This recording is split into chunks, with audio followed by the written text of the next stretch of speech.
No, I have seen people, I'm going to talk about only investing, speculation and all, not much today. But I have seen people, those who read Warren Buffett and are purists and believe investing is to be done this way. And I see you, and you have come up from the streets. You did not have any kind of a manual or a guide on how to go about doing things. Of course, Warren came into your life also much later. So just want to understand this blend of street smartness and the bookish investor that everybody is trying to, how do you, how has that shaped you, and how has that helped you? So once a trader, always a trader. Whatever label people put, a lot of investors become investors in stocks which go down. And that is the truth of life. But jokes apart, actual investing, so I am a good reader. I was a voracious reader earlier.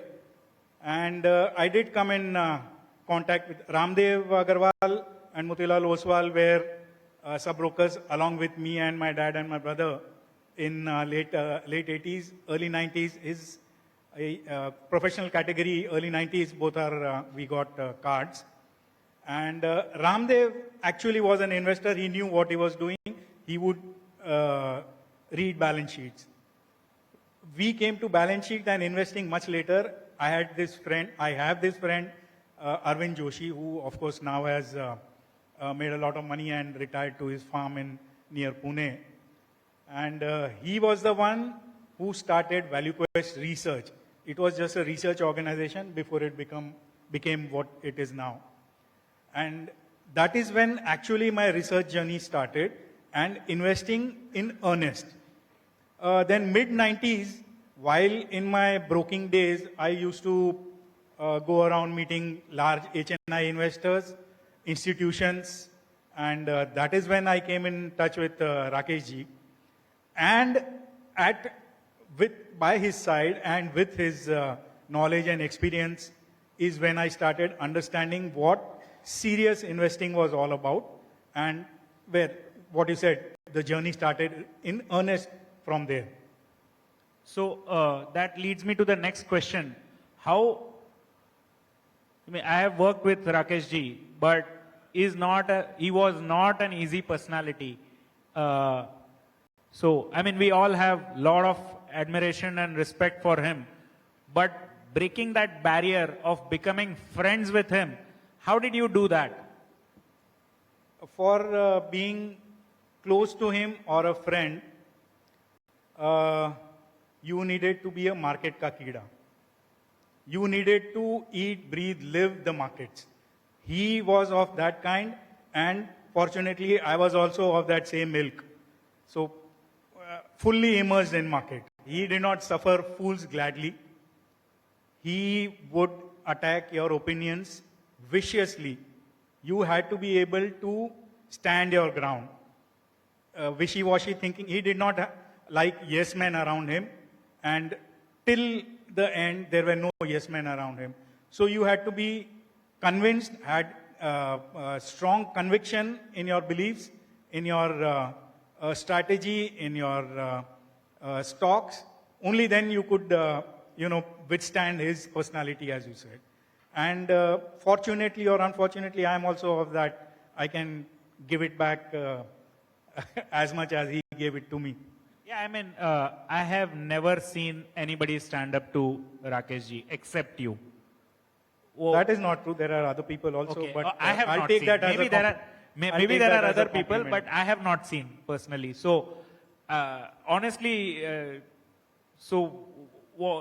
how did that come about? How did that chemistry develop?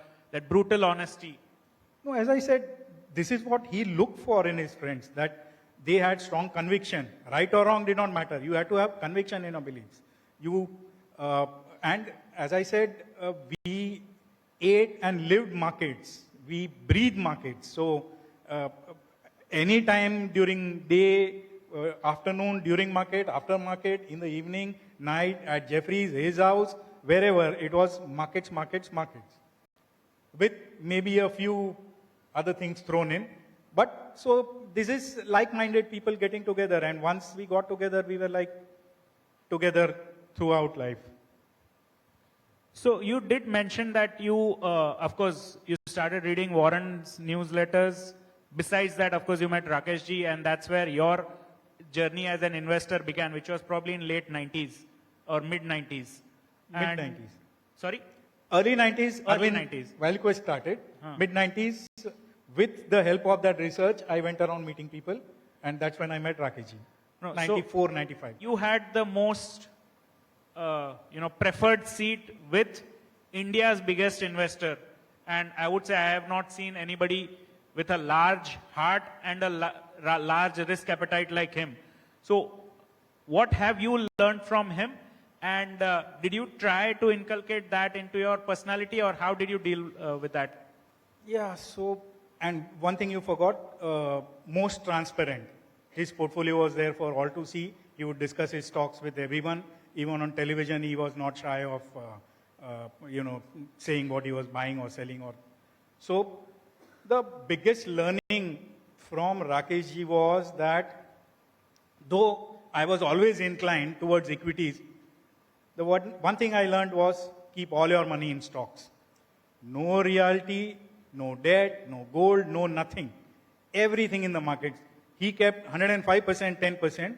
I kept 100% in markets.